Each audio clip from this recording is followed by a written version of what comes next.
This is where many good analysts lose money. Margin of safety, without what many of your investments can go bust even if you are an expert on fundamental or technical analysis.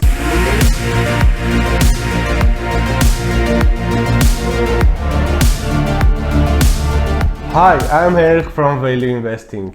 Today I'm going to explain the understanding of margin of safety, the number one part of value investing, and how that will have a big impact on your wealth in both using or ignoring it. You better invest time or money in yourself to be a great investor. Otherwise, ignorance can be more expensive. Benjamin Graham and David Dodd, the founders of value investing, described the term of margin of safety in their books The Security Analysis and The Intelligent Investor. Later, Warren Buffett, the number one investor in the world, approved that strategy and wrote a lot about it. He wrote that this is one of the most important tricks in investing, if not the number one. He also stated that the best investing book he ever met at his young age was The Intelligent Investor, and in older ages he still thinks it is. You can find his forward message in Benjamin Graham's book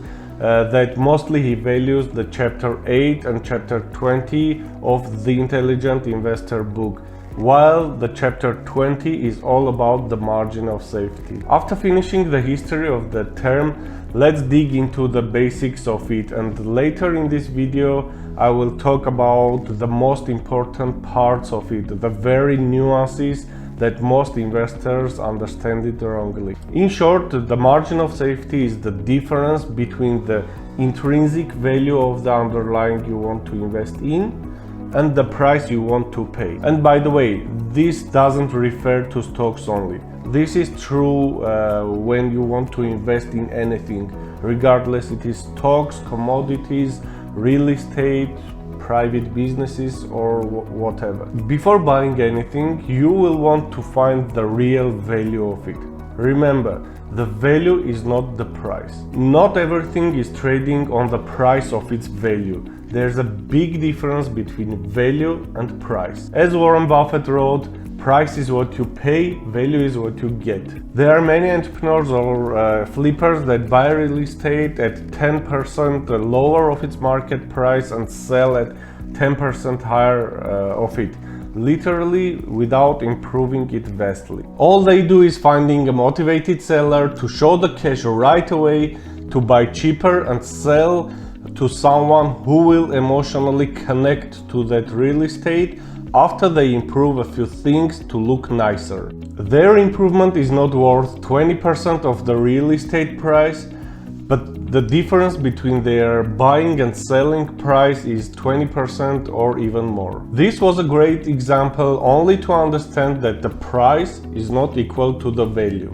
With this example, I only wanted to state the part when the flipper spent a little money and increased the value of real estate much more. An example like they spent $180,000 to buy a real estate which is trading about $200,000, and they spent a little money like $5,000 to $10,000 on painting all over it like a fresh new, solving some problems and upgrading the technical part of it, and they sell that real estate at about $220,000. The money they spend on rehabbing it is about 2-3% of the buying price, but the profit they made after selling it is more than 20%. This is where the price doesn't match the value. The most perfect example to show that price is not equal to the value is buying self-education books. Like you spend about $15 on a few cups of coffee and they bring in some value for 2-3 hours, but instead you could buy a book which could increase your financial IQ and make you a lot of money. Like those 10 books I spent money on cost me about $200, but I earned more than $1,000 within the next month after I read them all. using the techniques described there. And I can't calculate how much money will they bring me in the future. And this is where you understand that the price has no connection to the value. So to use the margin of safety correctly, you must know the exact value of the underlying asset first.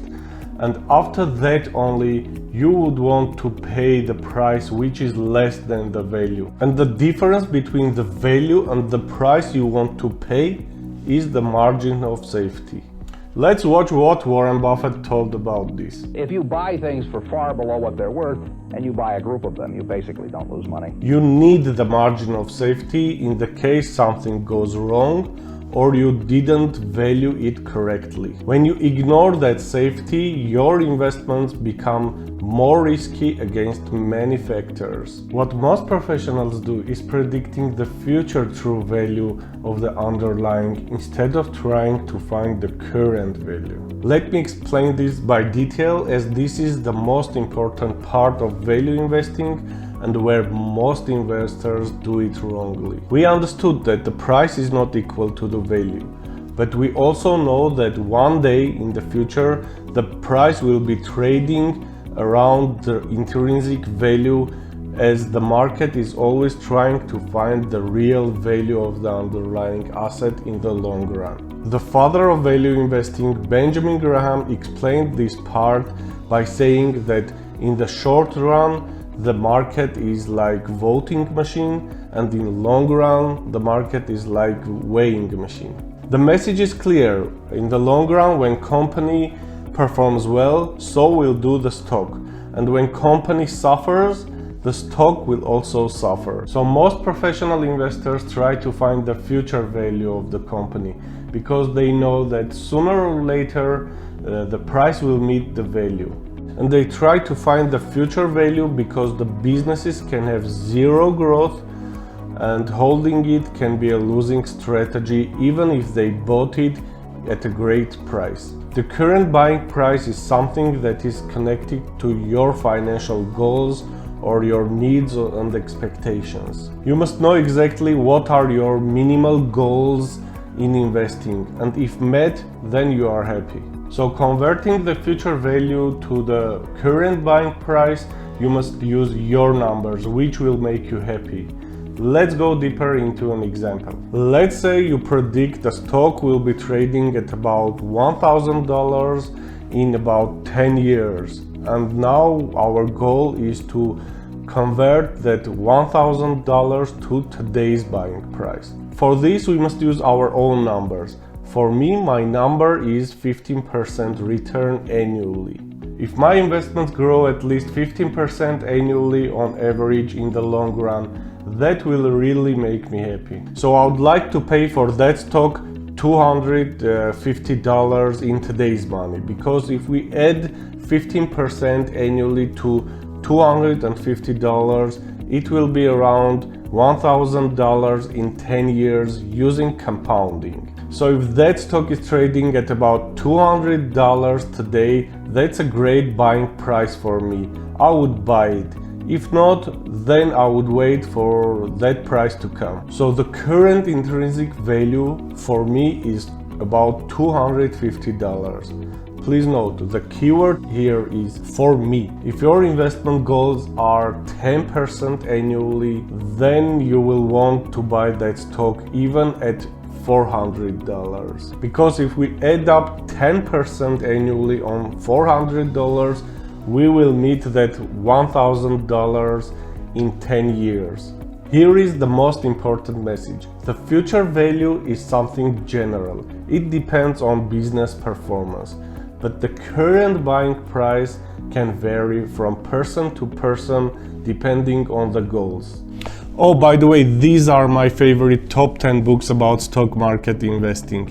If you don't have any of those, you definitely need it on your bookshelf. To ease your job, I put the Amazon link in the video description where you can go and grab it with just one click. If you want to expand your skills in this sphere, those are the most valuable books about stock market investing. You can learn a lot starting from Benjamin Graham, the father of value investing, going to Warren Buffett, Phil Town, the Rule 1 investor with his daughter Daniela Town, Guy Spire, Peter Lynch, the 29% guy, Jason Zweig, one of the greatest minds, Robert Shiller from Yale University, and of course Andy Tenner from Rich Dad Education, founded by Robert Kiyosaki. These books include both easy reads and hard reads for beginners and also for pros. Reading all those books will put you in a big advantage in the stock market. Go buy them for you and for people whom you care about. The links are in the video description. We shortly covered how to find the buying price today. Now let's dig into the margin of safety. You don't want to demolish all your 10-year investment plans if something unexpected happens, or you didn't value it correctly, or the company meets some difficulties for a few years. So you will want to meet your investment goals even bad things happen. Thus you will need to buy the stock at a lower price than the actual value you were happy to pay. So in the example above, when you wanted to buy the stock at $400, then in reality you will want to buy it for $200 or $300 if you use the margin of safety, which is very important because you will need some capacity to be safer. Too many investors don't make that extra deduction from the buying price, and that's where they meet the financial unhappiness, because in my opinion unexpected things happen more than expected ones. Now I mostly want to know your thoughts about the margin of safety or about the true value of an underlying. Leave your comments below and subscribe and hit the bell icon to get notifications when I upload the new video so that you don't miss it. And if you could take any value from this video, please hit the like button and share with your friends. Thanks for watching, have a good day.